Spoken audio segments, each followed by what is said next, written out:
Walloo biyya gootaa leenca haadhi teesse ilmaan miyyeedhaa qabee yisiisee gootummaa walloodhaa itti agarsiise lolli maal akka ta'e sirriitti barsiise ilmaan naftanyaadhaa walirra ciciibse. ስማይልን ገርህን እናንተ ቆማጦች የነፍጠኛ ዘር የአባቶችን ርስት መልሳለሁ ብለህ ወሎ ዘመትክ ተጎጃም ተጎንደር ተሰብስበህ መጥተህ ተሳካልህ እንዴ ወይስ በዛው ቀረ? ፉከራው ሽለላው ዛሬ የተገባብህ መትረየስና ስናይፐር አይደለም ነገሩ ዋናው ልብ ነውና ከቄሮ ተማሩ። ዲሽቃና ፈንጁንም ከመከላከያ ጋር ተሰባጥረህ ገብተህ ከትግራይ ያዘረፍከው ወሎን ልትወጋበት ማጀት ያከማቸኸው ተዋጋህበት እንዴ ወይስ አስረከብከው? ፉከራው ሽለላው የጠላቶች ቁጣ ተሳካልህ እንዴ? አንተ ባለ ቁንጣ ያሽርጣም ያልከው ተነሳ ተቆጣ አለ ጦር ሜዳ እንገናኝ የመጣው ይምጣ። እናንተ ሸታቶች እናንተ ቆማጣ ከምሴና ታግማ ሬሳህን አውጣ። እንዲህ አልነበርክም ተጎጃም ስትመጣ። ዘራፍ አካኪ ዘራፍ የወሎ ልያ ባለ ሽርጡ አልሞ ተኳሽ ልክ እንዳባቱ ህልክ አስጨራፍ በማንነቱ ስነኩት እንጂ ሰው ማይነኩት አማን አለበት የቅድማያቱ ተኩሶ የማይስት ካየ ጠላቱን ሁለት የሚገል ባንድ ጥይቱ።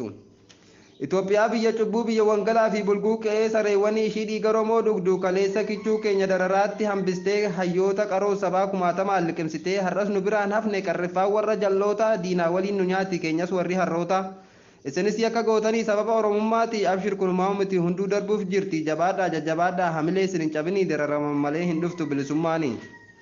Naftanyitti yaa ilmaan asmaarii walloo loluu dhuftan bakka hunda gurramtanii meeshaa Tigraay hattan hunda qabattanii loltuu Eertiraallee of keessa maktanii nu keessa hin baddu wanti gootan suni madoo keenya qaltan hospitaala baastanii gootummaa seetanii kana raawwattanii duguggaa sanyiidhaan nurra labsitanii gumaan dachaan baase ilmaan walloo suni akka feete bahu.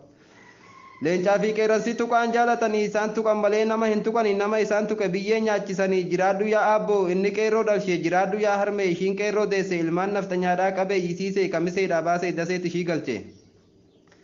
Abshir warlooti yaa ilmaan teessiif geesse inni paarlaamaa keessaa qabee yisiisee fuuldura taa'ee haqa kan kee ibse ilmaan miyyeedhaan likkitti isaan galche. Isaan biyya ambaa waan isaan jedhanii tokkummaadhaan kaan dhiirumaa dhalaanii rakkoo kan kee kana addunyaaf labsanii karaa sooshaal miidiyaa baay'ee hojjetanii feesbuukaa fi tiwutariin addunyaaf rabsanii ilmaan tanteessiif geesse badhaate hundaanii. Galatoomaa sabni guddaan Oromiyaa galatoomaa diyaasporaan ilmaan ayyaa galatoomaa qeerroo fi qarreen biyyaa kan wareegamaniif jannataa kennuuf rabbiin kiyya madoo keenyas isiniif haa fayyisu rabbiin yaa Allah qopheessaan obsaasan madda nageenyaarra.